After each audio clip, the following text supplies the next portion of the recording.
interlocuteurs, s'ils peuvent nous accompagner là aussi, si ces interlocuteurs peuvent nous accompagner pour essayer d'avancer dans notre projet. Bien évidemment, tout ça, ça va être aussi d'essayer de réfléchir à quel accompagnement on peut avoir. Est-ce qu'on est seul au monde ou est-ce qu'on peut compter voilà, sur le pôle culture, par exemple, pour avoir du conseil, de la formation et voir en fait aussi dans le réseau, notre réseau, s'il n'y a pas des gens qui seraient capables de nous accompagner, de monter des projets avec nous, parce qu'ils ont l'ingénierie. Je pense par exemple à des projets européens. Hein. Quand vous avez des appels à projets de type Erasmus, etc., ou des projets de coopération européenne, effectivement, il y a un moment où ça devient très technique.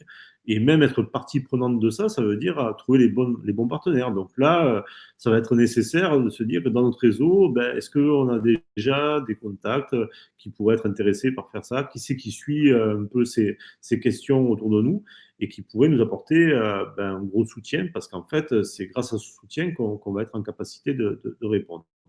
La sous-traitance, c'est aussi une capacité à aller chercher des compétences qu'on n'a pas. C'est très délicat de faire monter les dossiers par d'autres. Hein. Je ne sais pas comment ça marche sur votre territoire. Chez nous, il y a quasiment personne qui le fait gratuitement.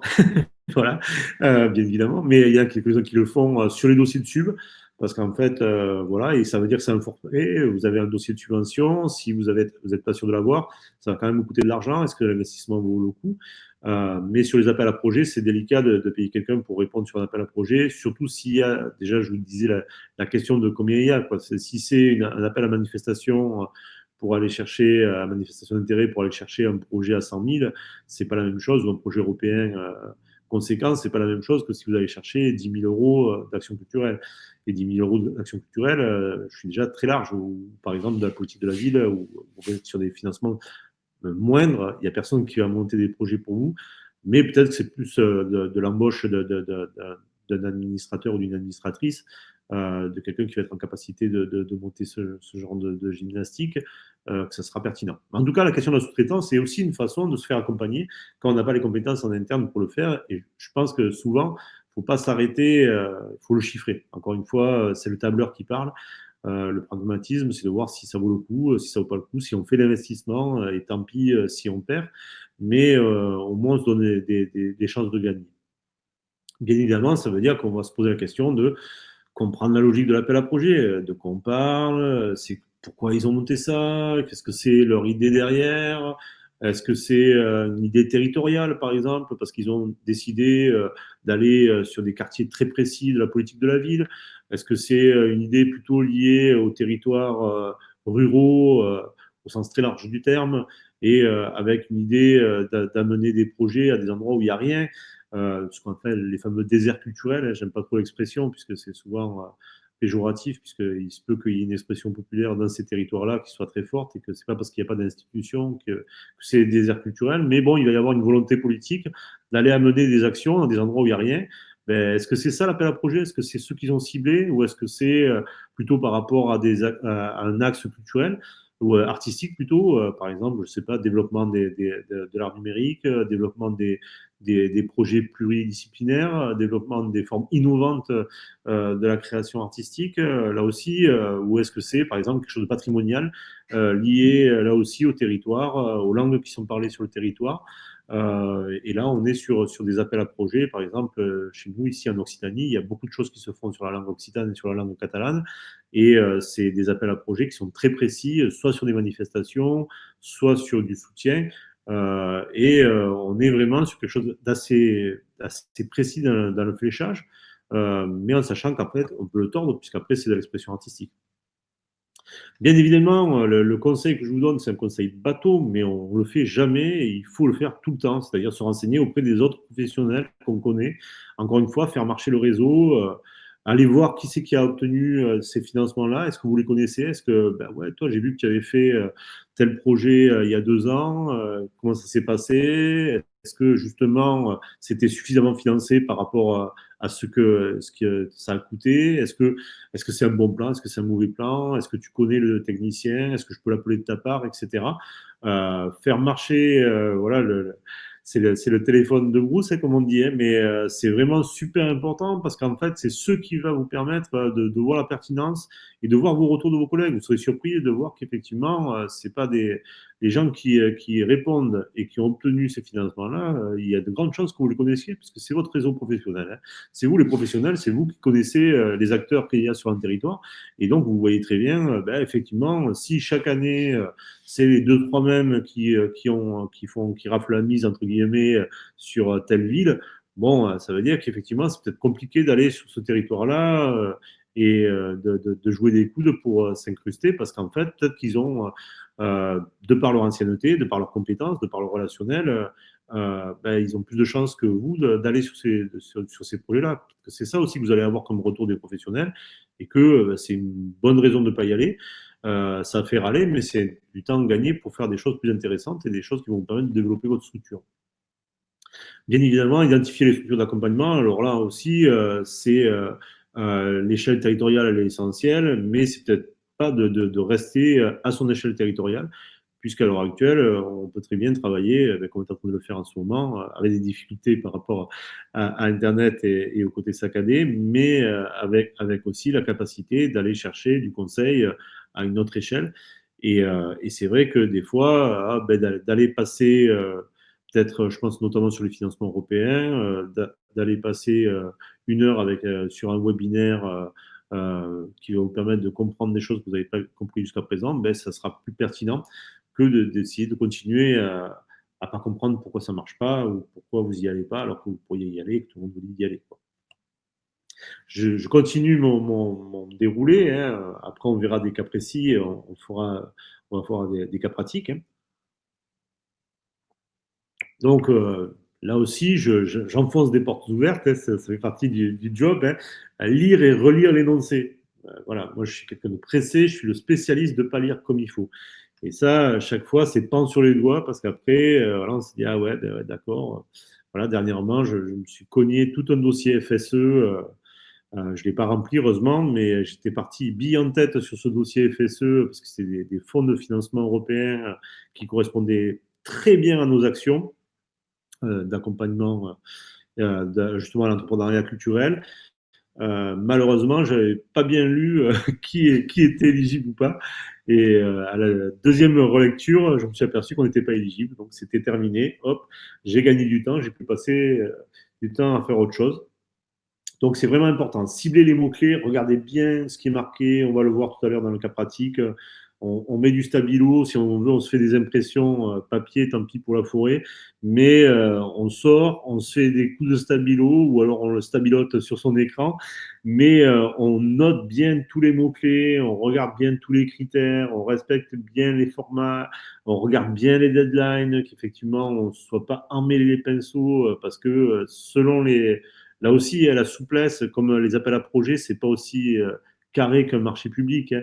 Donc, il se peut qu'il y ait une souplesse, que si vous appelez et que vous dites je le rends demain, ça passe demain quand même. Mais il y a la notion quand même d'équité avec tous les candidats et qui fait qu'en général, ben, s'il y a une deadline, il faut s'y conforter, quoi. Donc, ça veut dire que là, ben, ouais, si vous rendez un jour trop tard, c'est un jour trop tard. Faites attention à tous les appels qui se font sur Internet, sur des plateformes.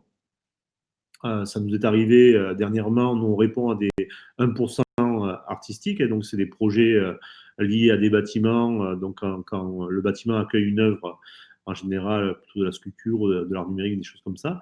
Et en fait, on a eu un bug technique avec la plateforme qui était utilisée par le donneur d'ordre. Et ben voilà, hein, c'est pas le donneur d'ordre qui a tort, c'est nous, parce qu'en fait, voilà, on n'a jamais pu déposer sur la plateforme qui était buggée. Pour eux, la date du, comme on disait avant, le tampon de la poste faisant foi, ben là c'est tant pis si la plateforme a été buggée, il fallait que on s'y prenne plus tôt et qu'on le renvoie par une autre méthode, par clé USB ou que sais-je.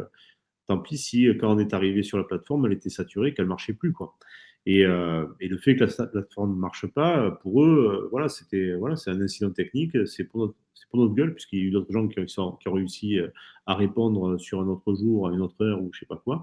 Et en tout cas, voilà, donc tout ce travail mis à la poubelle, c'est assez ralent, mais ça veut dire qu'effectivement, il faut vraiment faire gaffe et toujours essayer de jouer le moins possible avec les bordures.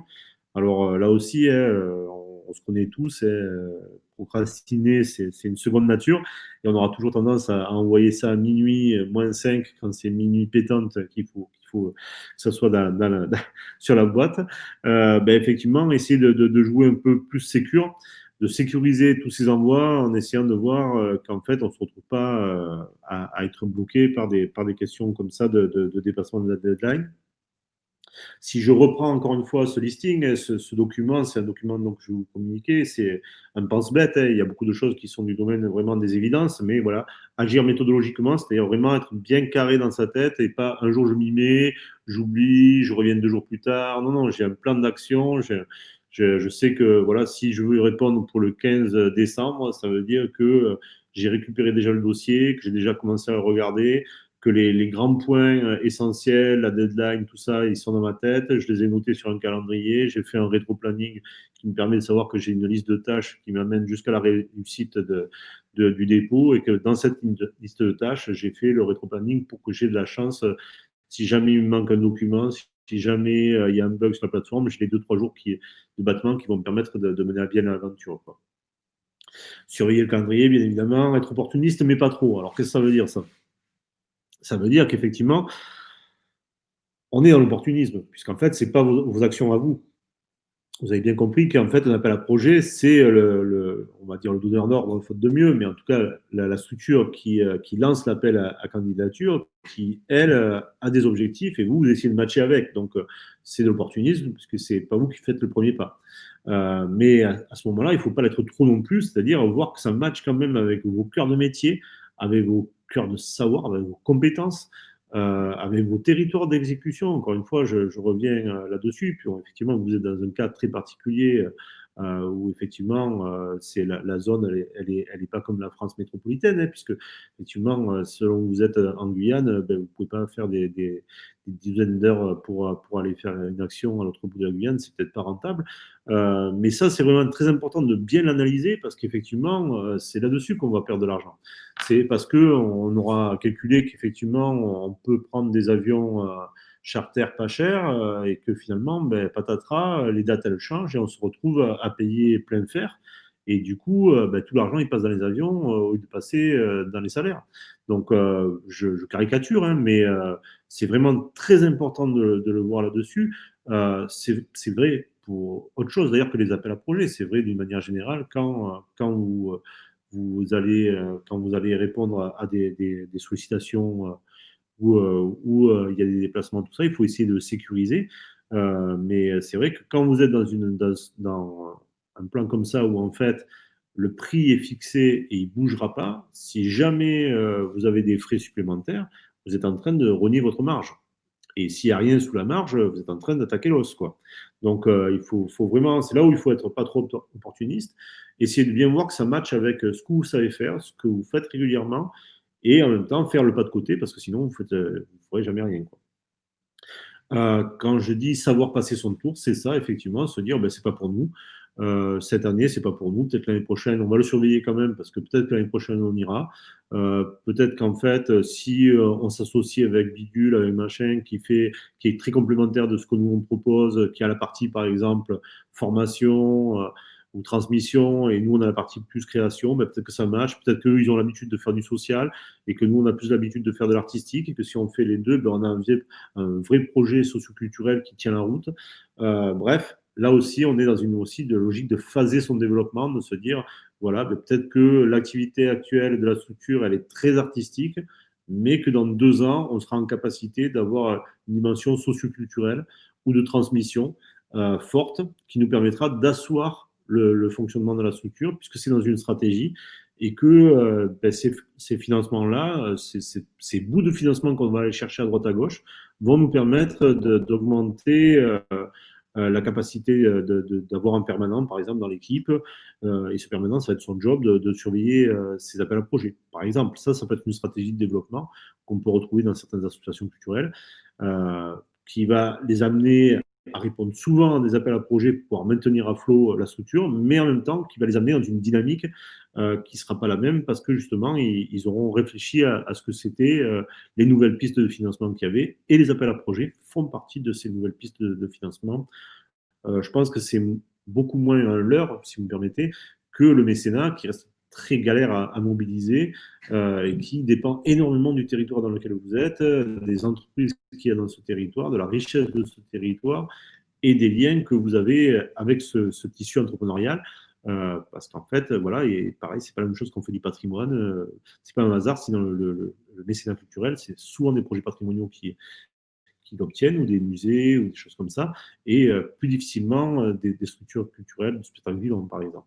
Ça ne veut pas dire qu'il ne faut pas faire de mécénat, mais ça veut dire que quand vous cherchez des pistes de financement, les appels à projets sont des financements qui sont beaucoup plus faciles finalement d'accès que ces logiques de mécénat qui demandent un travail plus long et avec une contrainte fiscale qui n'est pas la même. Donc, on y est. Établir un budget prévisionnel, on va pas faire le budget parce que sinon vous allez craquer. Mais vous voyez ce que c'est. Je vous ai pris le CERFA, donc charge produit, différentes hypothèses. Budget, il faut tout le temps mettre un S parce qu'en fait, vous êtes tout le temps en train de faire plusieurs budgets. Hypothèse haute, hypothèse basse, hypothèse médiane. Ouais, bon, ben voilà. Si on a tous les subventionneurs qui sont au garde à vous et qui amènent à l'EPCETA dans leur petit sachet, tout va bien. On a trouvé le galion du pirate, c'est super, mais en fait, s'il n'y en a que la moitié, ben, qu'est-ce qu'on fait? Est-ce qu'on peut quand même faire l'action? Est-ce qu'on est obligé de revoir vraiment à la baisse? Est-ce que on peut quand même mener quelque chose à bien, mais en précisant qu'effectivement, on adapte en fonction des demandes, que ce budget, voilà, il est malléable. Je pense qu'un bon budget, c'est un budget qui bouge, puisqu'en fait, ça ne se voit jamais un budget qui reste tel qu'il a été pensé. On en arrive à la fin de cette partie réponse, hein. Donc, effectivement, on a notre cahier des charges hein, qu'on a lu. On va voir justement des cahiers des charges. On va voir que là, on rentre dans le dur. On a bien répondu. On a bien regardé tout ce qui se passait. Et là, ben, nous, on a le cahier des charges de l'appel à projet. On a notre dossier type, hein, celui qu'on a fait pendant les longues soirées où il n'y avait rien à faire et ou les belles journées où il y avait trop à faire, mais on est resté quand même au bureau. On a avancé, ok, et bien maintenant on essaye d'adapter. C'est un travail d'adaptation, de voir comment ce dossier type il nous permet de gagner du temps, de faire des copier-coller dans tous les endroits où on va vite sur le cahier des charges pour avoir la partie rédactionnelle qui est la réponse en elle-même au projet, qui est la partie la plus importante.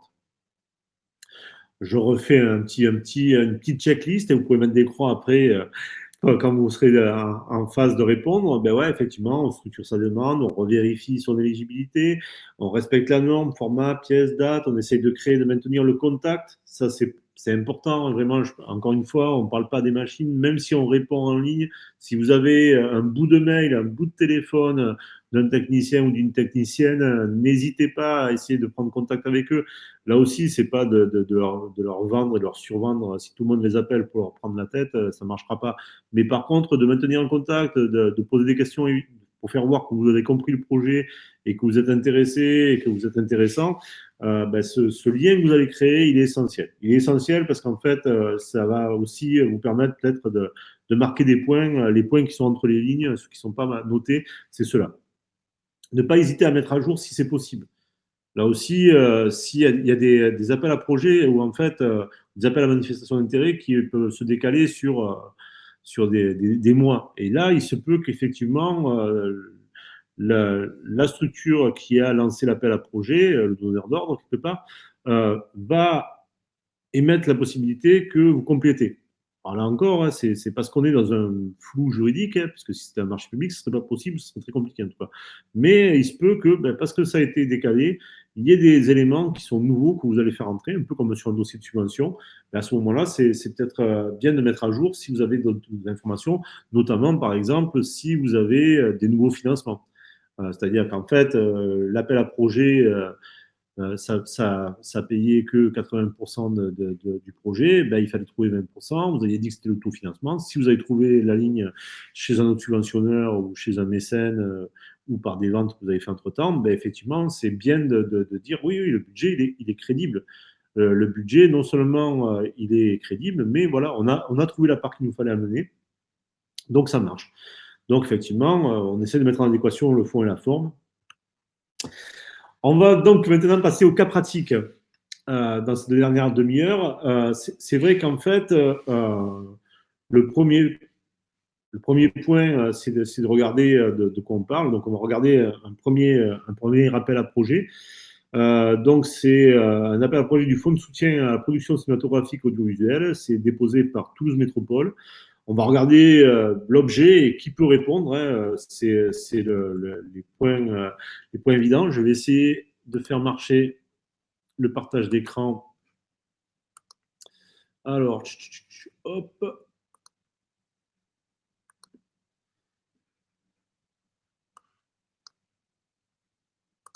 Est-ce que, est-ce que vous êtes sur le bon document? Dites-moi.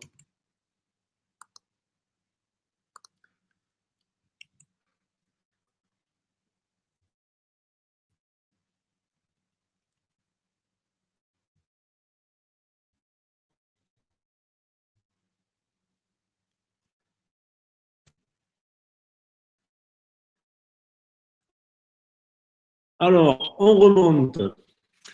Cas d'intervention du dispositif d'aide à la production cinématographique audiovisuelle sur le territoire de Toulouse.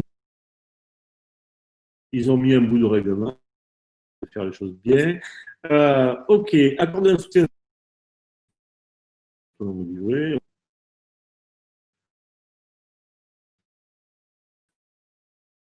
Participer au dynamisme et à l'attractivité du territoire métropolitain en favorisant l'accueil et la localisation de tournages générateurs d'emplois et de retombées économiques, touristiques et d'images. Ça n'en jetez plus, il y en a trop.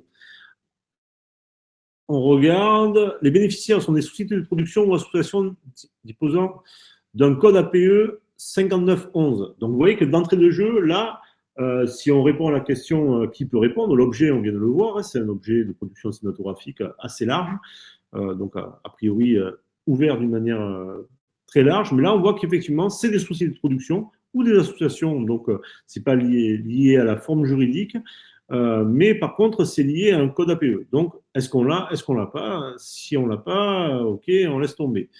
Le siège social en France ou dans un autre État membre de l'espace économique européen, ok, ça veut dire qu'effectivement, là pour l'instant, ben, on est une société de production à Cayenne, ça peut le faire. Il n'y a pas de souci pour l'instant du moment qu'on est, que le siège social est en France.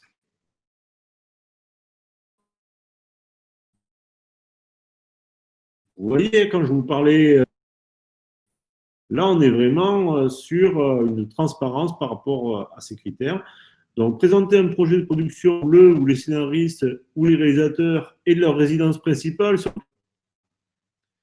Donc, ça veut dire que moi, ma société, elle est à Cayenne, ça fonctionne. Mais par contre, il faut que le réal ou la réalisatrice, la scénariste ou le scénariste soit toulousain. On voit que c'est un projet. Bon, ben, souvent les métropoles, les collectivités, elles ont tendance à favoriser les autochtones, hein, ce qui se comprend aussi, hein, en tout cas quand on est autochtone. Donc vous voyez qu'effectivement, hein, ouais, quand même, c'est important. Que le ou les producteurs, coproducteurs délégués disposent d'un établissement stable au moment du versement de l'aide sur le territoire de Toulouse Métropole. Ah ouais, on voit que la première partie, c'était une partie, on va dire, plus juridique, hein, pour rester dans le flot du cadre juridique et pas se retrouver sur des questions qui pourraient friter avec le cadre légal. Mais que là, bon, ça, alors bien sûr, c'est 2 critères sur 4. Donc peut-être que là, on est un peu moins bon, mais que ça passera à côté. Que le projet justifie d'un lien géographique avec le territoire métropolitain, soit par son scénario, soit par sa mise en œuvre. Bon, là, on est dans l'idée que les projets portés par des du coin qui vont avoir un projet ou qui se passe dans le coin, ok, que la production fasse un recours significatif à des compétences artistiques techniques locales en matière d'emploi. Donc, vous voyez que là, on reverrouille, il y a les critères pour l'instant qu'on nous a énoncés comme étant les critères essentiels, ben, c'est que des critères quasiment territoriaux, donc on voit bien que ben, nous autres, qu'on soit de Montpellier comme moi ou de Toulouse ou de Guyane comme vous, c'est compliqué d'y répondre. Donc vous voyez qu'effectivement, là, on a une entrée territoriale qui est très forte. Ensuite, on va voir que l'éligibilité des œuvres, longue durée, aussi, on va avoir des procédures, sont organisés par le service de la Direction générale de la culture de Toulouse. Ok, donc ils se sont associés dans ce projet avec qui travaillent là-dessus à l'échelle. Il y a la DRAC, le CNC qu'on voit. Donc, effectivement, on a des représentants des élus métropolitains, des profils du secteur du cinéma et des médias, des représentants de l'État et du CNC. Donc, vous voyez qu'effectivement, on a un comité d'experts qui est un comité d'experts justement avec les qualités et défauts que ça veut dire. Hein. Ça veut dire qu'un comité d'experts, pour ma part, je fais partie de plusieurs comités d'experts à la DRAC et à la région Occitanie. C'est vrai que on sait qu'en même temps c'est un entre-soi et en même temps qui peut analyser des dossiers si ce n'est des gens qui travaillent dans le secteur culturel. Donc c'est toujours un peu critiquable dans le sens où il y a l'entre-soi, mais en même temps, si on prend des gens qui n'ont rien à voir, l'idéal, ça serait effectivement de faire appel à des experts d'un autre territoire, mais encore faut-il avoir la capacité à pouvoir le financer, tout ça. Donc. Mais voilà, vous voyez qu'effectivement, on voit que ce comité de lecture, ok, ils font d'abord une premier tri, ok, donc ça fait quand même pas mal de. Et vous voyez qu'effectivement, après, on vous explique la sélection. Les appréciations sont les suivantes: qualité artistique, originalité, implication de la production dans le tissu économique local, contribution de l'œuvre à l'émergence de la création, notamment au niveau local, rayonnement culture territoire métropolitain. Le comité de lecture donne 3. OK. Donc, vous voyez qu'effectivement, on voit aussi ce qui est inéligible. Donc, il se peut qu'on avait un projet de sitcom. Ah, pas de bol, c'est pas éligible. Et là, vous voyez qu'ensuite, on a un montant des aides qui est très précis. Quand je vous disais qu'effectivement, on est dans des projets qui sont très balisés, ben effectivement, si vous êtes là en train de chercher de l'argent, ben vous voyez qu'effectivement, il y a un montant plancher. Vous voyez qu'il y a un plafond des aides publiques, c'est-à-dire qu'en fait, ben mine de rien, si vous partez là-dessus, ça ne payera pas tout le court-métrage ou tout le long-métrage. Il va falloir aller chercher des financements, des cofinancements. Là aussi, ça peut être la région, ça peut être le CNC, ça peut être des producteurs, des coproducteurs, etc. Donc, vous voyez qu'effectivement, mine de rien, là, vous savez où vous allez quand même. Hein. Quand vous allez monter votre dossier, vous savez combien vous pouvez demander. Vous pouvez penser obtenir si vous rentrez bien dans les critères. Chaque fois qu'il y a un critère dans lequel vous ne matchez pas, il faut vous dire qu'en fait, on est encore une fois dans une concurrence. Ça, je crois qu'il faut vraiment l'analyser comme ça.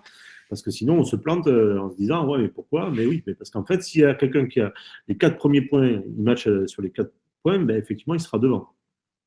Et ensuite, effectivement, il y a ces questions financières qui vous permettent de déposer un dossier qui va être vraiment précis sur voilà, où vous pouvez aller.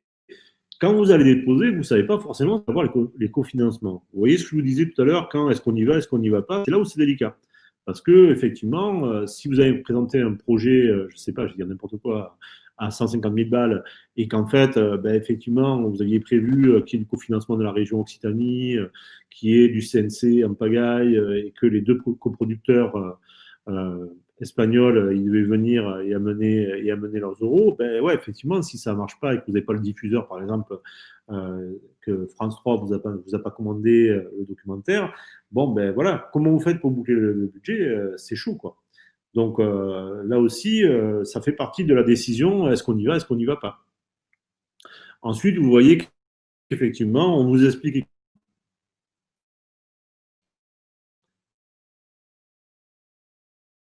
Donc effectivement, on va avoir les mentions, les métropole toulousaine qui vous allez, ça sera métropole Toulouse aussi. C'est intéressant si on veut persifler de voir à quel point la partie communication est importante. Hein. Vous avez des fois 2 pages consacrées à toutes les obligations de. Mais ça fait partie du jeu. Hein. S'il donne de l'argent, le citoyen toulousain, il veut savoir où est parti son argent. Et là, en mettant le logo, c'est quand même que c'est. Vous voyez qu'il y a 50% de la somme qui sera versée à la signature de la convention de manière forfaitaire et le solde dans un délai de 3 ans maximum après la signature de la convention et la remise des éléments demandés dans la convention. Bon, on est sur la production cinématographique, hein, donc audiovisuelle, donc c'est normal que les délais s'étirent. Hein, donc c'est pas juste de leur fait, c'est aussi parce qu'ils imaginent bien que vous allez peut-être mettre plusieurs années à monter le projet et que la commission va donner un avis favorable et que peut-être vous allez mettre 2 ans pour arriver à présenter ça devant vos pairs, quoi.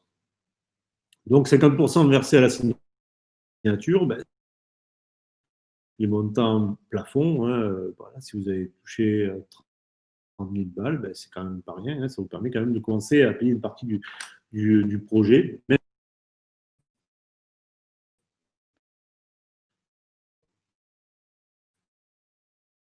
Donc voilà, vous voyez après la nomenclature des dépenses éligibles, donc il y a aussi frais de personnel, décors et costumes, frais de régie, prestations et moyens techniques. Bon, on retrouve la production audiovisuelle, hein. Là, il y a perte majeure, mais vous voyez qu'il n'y a pas tout qui est éligible.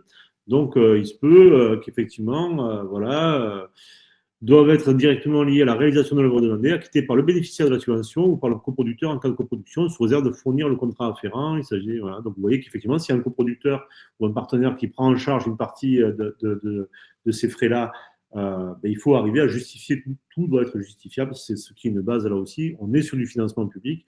Encore une fois, c'est contraignant, mais c'est la garantie que cet argent, il n'est pas flambé pour rien, puisque le citoyen, lui, il attend quand même qu'on fasse attention avec son argent. Donc, vous voyez, un premier exemple qui nous permet de voir à quel point on est sur des choses. L'objet, qui peut répondre, les critères, tous les critères sont vraiment très précis. Euh, de cet exemple, un premier point, c'est-à-dire qu'en fait, une fois que vous avez lu et que vous avez y aller. Et si vous y allez, vous voyez très bien dans quoi vous engagez. Encore une fois, c'est de la production audiovisuelle. Les gens qui vont répondre à ce genre de sollicitations, bon, ben, c'est effectivement des gens qui sont rompus à l'exercice. Mais vous voyez aussi voilà, les contraintes qu'on a et la limite de l'exercice, parce qu'encore une fois, c'est pas parce que vous avez 30 000 euros que vous arrivez à monter un projet audiovisuel. On continue sur notre lancée. Donc, je vous propose un cas pratique numéro 2. Donc, on est sur. Ah, pardon, si je. Ah ouais, chaque fois, il faut que je revienne sur. Excusez-moi.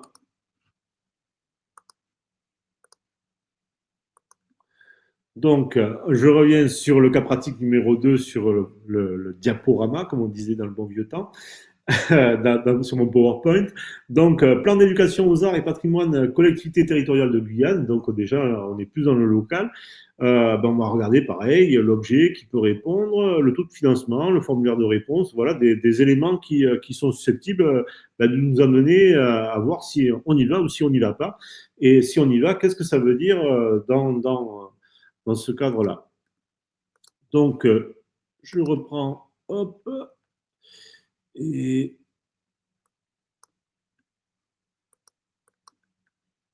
nous voilà donc, hop, normalement vous avez devant vous je vous les laisserai dans la mallette pédagogique, hein, vous pourriez y revenir, même si vous ne répondrez pas, vous voyez que les dates en général elles sont pas bonnes et si le territoire est bon, les dates ne sont pas bonnes.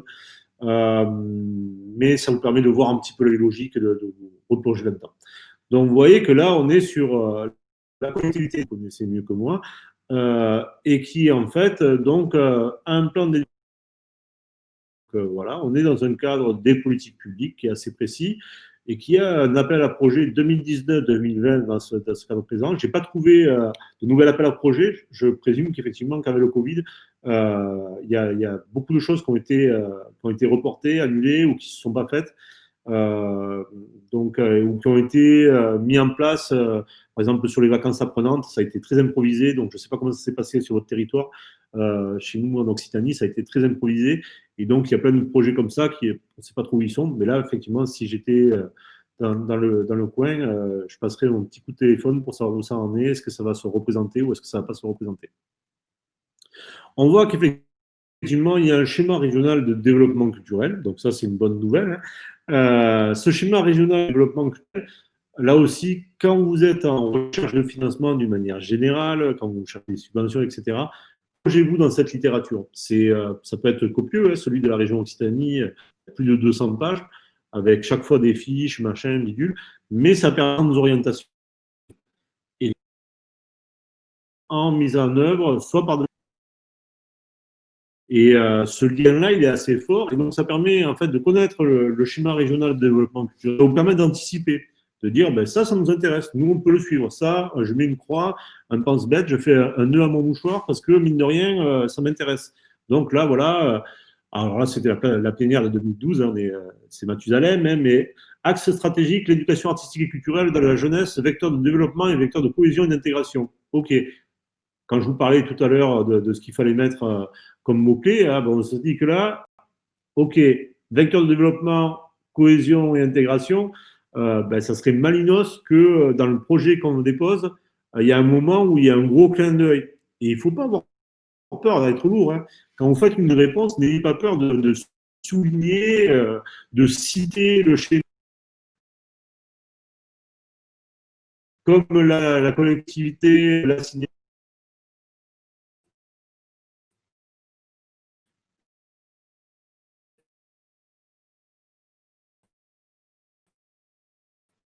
Vous voyez ce que je veux dire? C'est-à-dire que là,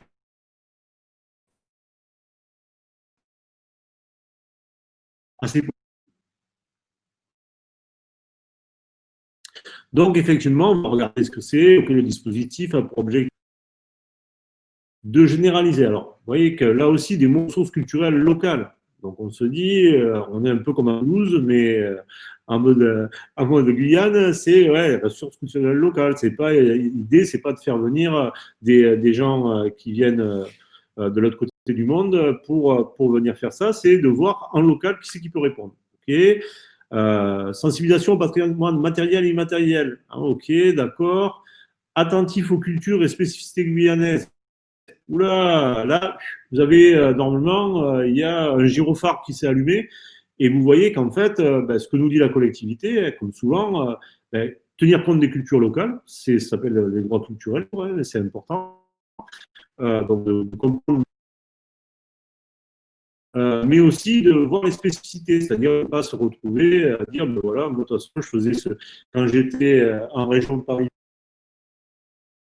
même proposition d'action culturelle, ben, je fais non, il faut qu'on essaye de tenir compte de ça, qui est tout de suite, voilà, on se dit, ah ouais, là, il y a un truc. On nous l'a dit déjà sur la couverture, je vous rappelle, il y avait un petit mot là, comme quoi, je reviens en arrière sur la couverture, si on perd nos traditions, on peut perdre notre identité. Ah ben oui, là aussi, on nous envoie du gros message, hein, il y a des gros sabots, les messages, ils sont bien balisés, ça veut dire qu'il faut bien qu'on comprenne que là, on va faire du local pour des gens locaux, on va essayer vraiment d'être là-dedans, quoi. Donc, effectivement, respecter, reconnaître. Là, on a tout un paragraphe qui parle d'identité linguistique, culturelle plurielle, se respecter, respecter les autres, etc. On est vraiment sur un projet qui, d'un point de vue du vivre ensemble, est intéressant. Si c'est le projet de notre euh,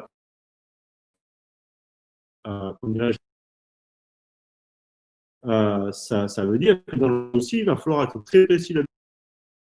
On n'attend pas, on va étudier euh,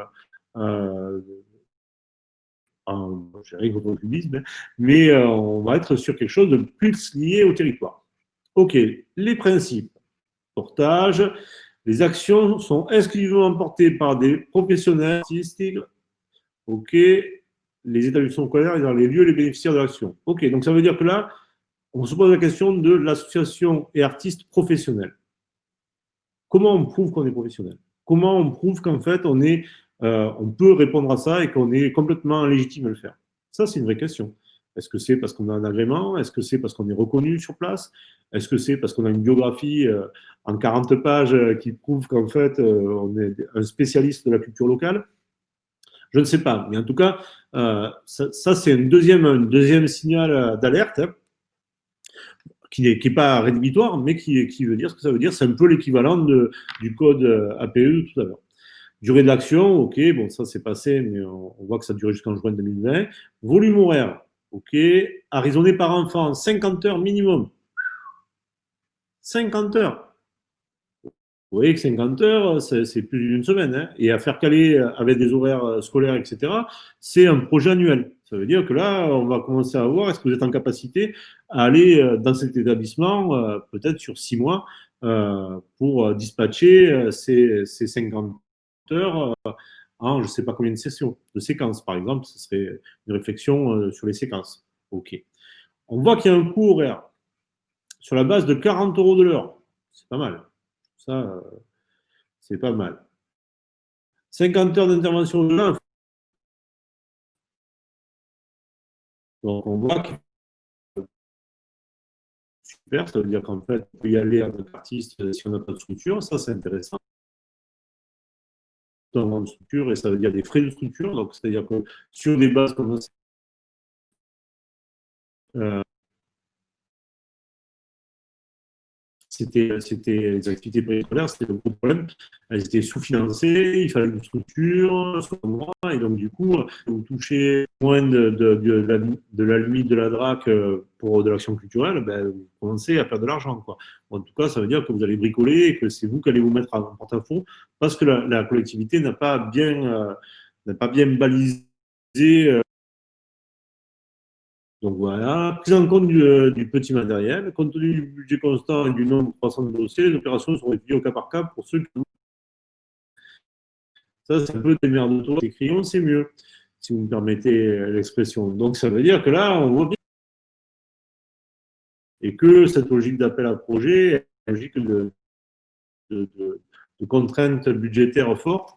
Et c'est pas open bar, quoi. Donc là aussi, si vous avez des frais, parce qu'en fait, je sais pas, vous voulez leur faire faire du cinéma avec du Super 8 et que chaque cassette Super 8, elle vaut la peau des fesses à développer en plus, bon, ben, effectivement, ça veut dire que tout l'argent va partir de.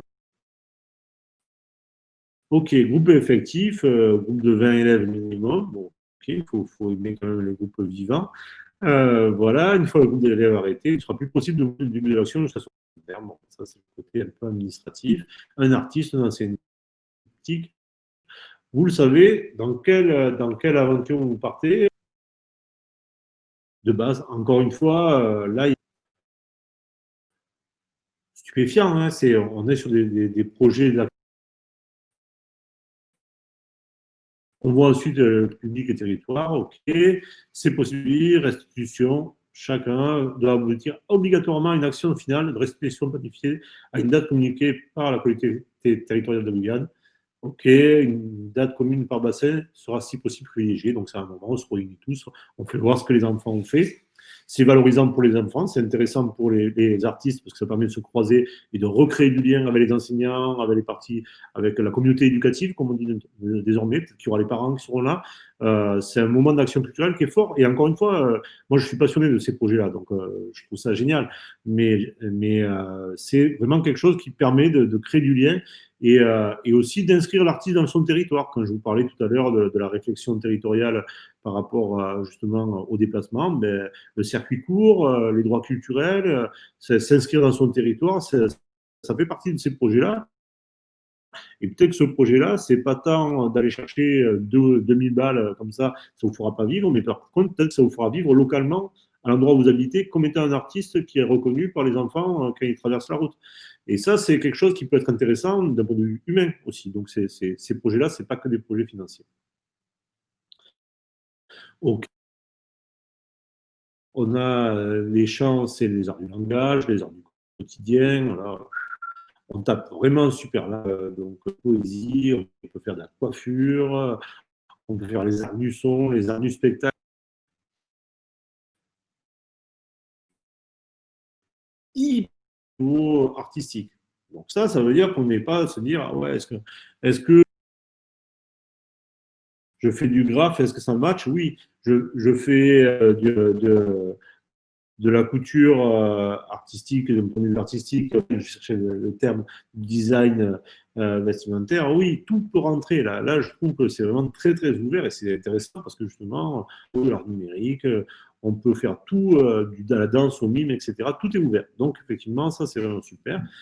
Ok. Valorisation des savoirs et des savoir-faire du Guyane. Ok. Et il y a des thèmes d'intervention. Alors là, tout de suite, voilà, il y a un roman, ok, premier ouvrage édité en clé. Donc là, on voit qu'il y a cet aspect des langues régionales qui est toujours très important pour les collectivités, et tant mieux, hein, encore une fois, la diversité de prendre en compte. Euh, la question des figures sociales, coutumières, en politique, écrivains, marrons, résistants de l'esclavage, etc. C'est l'histoire. On y revient, l'histoire des langues, encore une fois. Les ressources, effectivement, s'inscrire dans le territoire, c'est s'inscrire aussi dans son écologie, dans son environnement. Les arts graphiques amérindiens, et là, vous voyez qu'effectivement, on est dans cette réflexion, là aussi, de s'inscrire vraiment dans le territoire et de prendre en compte ben, ses spécificités et le patrimoine carnavalesque, puisque le carnaval, c'est quand même quelque chose de très marquant, même vu de chez moi, depuis Montpellier, on sait que le carnaval est une des grandes dates culturelles, au sens noble du terme, et populaire de la Guyane. Donc effectivement, vous voyez que là, quand même, on nous remet des thèmes d'intervention dans lesquels il va falloir qu'on tape. Est-ce que, ouais, on a une feuille blanche qui est super large dans les champs d'application, on peut prendre n'importe quelle discipline, mais ça repose quand même sur cet anglage très, très fort. Donc vous voyez qu'effectivement, ben ouais, effectivement, on voit qu'après, la gouvernance, comment ça fonctionne, le comité de pilotage, on voit toutes les du comité de pilotage, ben, ça veut dire que peut-être que bon, la vice ne peut pas l'appeler à minuit pour savoir si ça match, à moins que vous soyez très intime.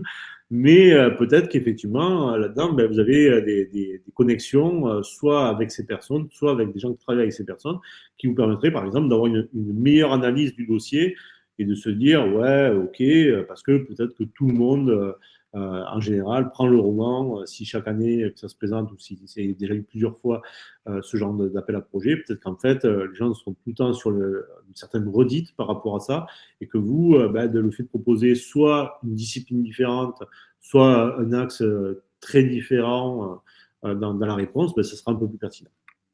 Je ne vais pas aller plus loin là-dessus. Hein. Vous voyez qu'effectivement, ben, on a les financements et le taux de financement, on n'ira pas voir le formulaire de réponse parce qu'il est un peu tard, mais vous voyez que le dispositif financé à 100% par la collectivité territoriale de Guyane. Donc ça, quand même, ça peut être sympa parce que ça veut dire qu'en fait, c'est pas. En plus, il faut aller chercher 20 ou 30% de financement à côté. Bon, c'est normal, c'est une commande. Hein. Là, on est sur des projets euh, qui pourrait, je ne veux pas dire que ça doit être des marchés publics, hein, mais ça veut dire qu'effectivement, on est sur quelque chose de très, très précis et que finalement, ça pourrait se faire comme ça ne serait pas gênant. Bon, le problème, c'est que la clôture de l'appel à projet est fixée au 27 octobre 2019. On a plus d'un an de retard, autant me dire qu'on ne répondra pas à ce dossier. Mais vous voyez qu'effectivement, c'est assez précis. On a les modalités de versement, là aussi, deux fois, 80-20. Donc, OK, mi-parcours sur présentation du projet, l'aide d'appel, OK, bilan intermédiaire, machin. Là, pareil, si vous dites qu'ils ne vont pas donner d'argent, vous êtes excommunié, mais c'est normal, ça fait partie des règles du jeu. Donc, vous voyez, là aussi, on se retrouve avec quelque chose d'assez précis, de très balisé et qui répond bien à ce qu'on attendait. Avant de vous libérer, je vais vous faire voir un, un dernier appel hein, qui vous permettra d'avoir un peu un panorama. Donc, c'était celui que je vous disais tout à l'heure, par rapport à l'appel à projet de la délégation interministérielle à la lutte contre le racisme, l'antisémitisme, la haine anti-LGBT. Maintenant, on pourrait rajouter l'objet qui peut répondre. On va regarder ça d'une manière très rapide, puisque il me reste 10 minutes en gros. Allez, on fait ça très rapidement. Je vais essayer de refaire marcher comme il faut ça. Hop. Et ce dossier, en fait, je le connais parce que figurez-vous qu'on a travaillé avec l'Université de Montpellier sur cet appel. Et en fait, c'était ce qui avait obtenu. Et nous, on les a aidés à mettre en place un concours d'un ensemble d'actions, dont un concours de, de petits films, justement, pour lutter contre tout ce qui est discrimination. Et c'était un projet très intéressant. Bon, l'université, c'est des moyens, hein, mais c'est vrai que ça leur a permis en fait de faire à la fois de la formation. On a pu faire intervenir un réalisateur avec lequel on travaille de temps en temps sur des projets d'éducation artistique et culturelle pour qu'ils les aident à monter leurs petits films. On a fait aussi des actions de sensibilisation et c'est très varié ce qu'on peut faire. C'est des projets qui sont assez intéressants. Donc voilà, renouveler le dispositif. Vous voyez qu'il y a deux enveloppes de 1,5 million d'euros. Alors à l'échelle nationale, ça fait 2 millions d'euros, c'est pas rien quand même, hein, mais ça fait quand même à l'échelle nationale. Donc on va regarder quels projets peuvent être retenus, connaissance de l'autre, production de ressources, soutien des projets citoyens, valorisation des lieux d'histoire et de mémoire, développement des mesures de responsabilisation, l'accompagnement des victimes de racisme, d'antisémitisme ou de discrimination anti-LGBTI. Vous voyez qu'en fait, là, on peut recroiser des thèmes, notamment sur l'accompagnement des victimes de racisme. Il y a quelque chose qui est intéressant à creuser. Euh, donc, effectivement, vous voyez qu'effectivement, il y a adopté les engagements qu'il faut faire. Donc, vous voyez qu'en fait, quelles sont les pièces à fournir? Ben, il y a un cercle. Voilà, des très OK. Où c'est qu'on peut déposer? Eh ben voilà, il suffit de déposer. Vous avez OK, les programmes seront révisés dans le courant janvier, c'est trop tard, hein. Mais vous voyez, hier, on est le 17, on est passé dernier, mais vous voyez que là, chaque fois, c'est une commission locale qui va étudier le dossier. Euh, Ça me permet de vraiment, vous voyez que tout le monde peut répondre, c'est assez, vraiment une question juste d'avoir une association. C'est pas tout le monde puisqu'il faut avoir une association. Et qu'ensuite, il faut effectivement avoir un numéro de SIRET. C'est les deux seuls points qui sont vraiment importants.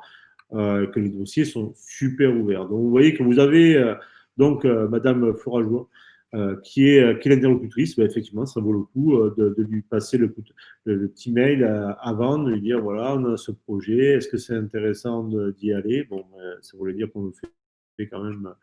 Il valait mieux se réveiller en septembre et suivre l'activité de la DITCRA pour pouvoir être en amont sur cette réponse. Mais vous voyez que c'est un dossier, là aussi, qui n'est pas très complexe. Ce que je voulais vous faire comprendre, c'est qu'en fait, autant la veille, c'est quelque chose de très compliqué, puisqu'en fait, il faut être vraiment affûté tout le temps présent. Autant la réponse à ces appels à projets, ça dépend desquels, bien évidemment, que vous avez une appel à manifestation d'intérêt pour un lieu, ça va être beaucoup plus compliqué. Mais là, on n'est que sur des dossiers qui sont très légers. Hein. C'est en 3 pages, c'est bâclé ou c'est bouclé. Ça veut dire qu'en fait, si vous avez déjà toutes les pièces en amont, que vous avez travaillé sur votre dossier type, que vous avez déjà bien réfléchi à vos orientations, que vous voyez les points qui vous paraissent intéressants, sur lesquels vous avez envie d'aller, que ce soit dans les politiques culturelles de la nation ou les politiques culturelles de la collectivité territoriale de Guyane, mais vous voyez qu'en fait, là, ça, c'est des points que vous pouvez rematcher. On sait qu'à l'heure actuelle, par exemple, il va y avoir sur le socioculturel, ou en tout cas le rapprochement entre la culture et tout ce qui va être politique de la ville, tout ce qui va être vivre ensemble, etc.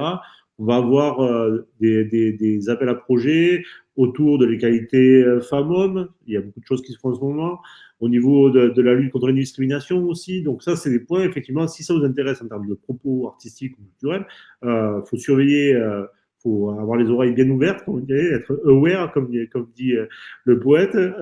Et donc, sans être Jean-Claude Van Damme, vous pouvez quand même vous tenir au courant, parce que je crois qu'encore une fois, c'est la capacité à avoir l'info le plus tôt possible qui va vous permettre de mener à bien les projets, puisqu'on est d'accord que si le 9 octobre, vous alliez vous réveiller pour répondre à un dossier comme ça, vous avez qu'un mois pour répondre, ça va être un peu chaud. Si vous n'avez jamais posé la question de comment on peut faire pour lutter contre cette discrimination et avoir des projets artistiquement intéressants où on va avoir des bouts d'animation, de la formation, comme le projet que je vous décrivais avec l'Université de Montpellier. C'était un projet très complet, hein. C'était un projet pour la vie des étudiants, un projet sur un mois et demi, quelque chose comme ça.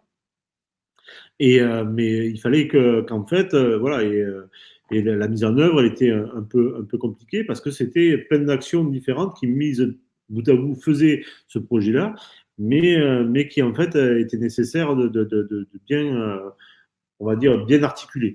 Et bien là, effectivement, ça veut dire qu'il faut être, en avoir un peu plus, être en amont pour pouvoir dégainer rapidement. Et effectivement, ça, c'est de la veille, c'est ce qui vous permet d'avancer.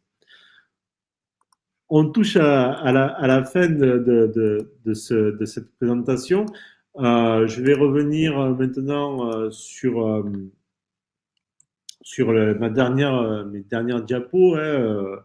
Euh, je vous ai mis des ressources en ligne, hein. Donc je vous ai mis les aides donc le site qu'on a vu tout à l'heure des aides de la CCI, hein, qui est très intéressant puisqu'en fait ça vous permet vraiment d'aller même au-delà, hein, pour la structuration de votre entreprise selon la forme dans laquelle vous êtes. Et aussi de regarder un peu tout ce qui est appel à projet. On a vu aussi ce site-là. Je vous ai mis le site de la préfecture, hein. Là aussi, vous avez pas mal d'appels à projets qui sont actualisés. Je pense que l'adresse changera en 2021, hein. Je dis ça, je dis rien, mais je dis que slash 2020, ça sent le slash 2021 l'année prochaine. Et je vous ai mis un dernier site qui est très complet, mais hélas, qui ne prend en compte que les projets musique. C'est mon projet musique, c'est un site qui a été développé par la SACEM et les autres sociétés civiles, qui répertorie toutes les aides pour la musique. C'est dommage qu'il n'y ait pas la même chose pour les autres disciplines parce que c'est vraiment très bien fait. Ça permet d'avoir un panorama. Il y a plus de 140 dispositifs. C'est un panorama qui est très intéressant quand on recherche du financement sur des projets musique. N'hésitez pas à le partager avec vos collègues parce qu'en fait, je trouve que c'est vraiment, ça fait partie des facilitateurs, on va dire, des derniers sites portails qui permettent de faciliter un peu la diffusion de l'information. Je vous laisse méditer sur cette citation de Barack Obama, hein. L'argent n'est pas la seule réponse, mais ça fait une différence, effectivement. Je crois que c'est pas faux, comme dirait l'autre. Je vous remercie de votre attention. Vous avez mon contact, mon mail là en dessous. N'hésitez pas à m'écrire si vous avez des questions. L'adresse du site de la coopérative Illusion Macadam. Euh, Si vous avez des questions, je peux y répondre aussi à la volée, en espérant que j'ai la réponse, bien évidemment.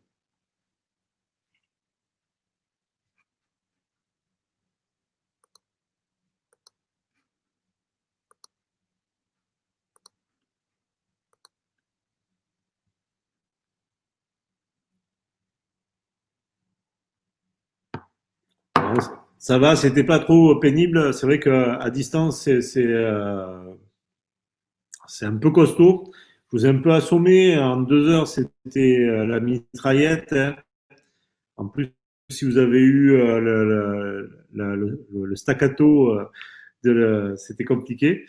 Euh, je vous invite à vous connecter. Merci à vous de votre écoute. Ça m'a fait plaisir d'être avec vous à distance et en espérant que les rencontres continuent à se passer bien. Et à bientôt. N'hésitez pas, vous avez mon adresse email. Je vous mets donc les dossiers à disposition. Bonne soirée, bonne fin de journée à vous. Oui, bien sûr. Après, n'hésitez pas à être lourd, hein, parce que si je vous réponds pas dans la seconde, c'est que j'ai d'autres choses à faire et je suis un peu occupé, mais il y a pas de souci. En tout cas, je peux vous donner une réponse à la volée. Bien volontiers. Allez, au revoir et bonne fin de journée à vous.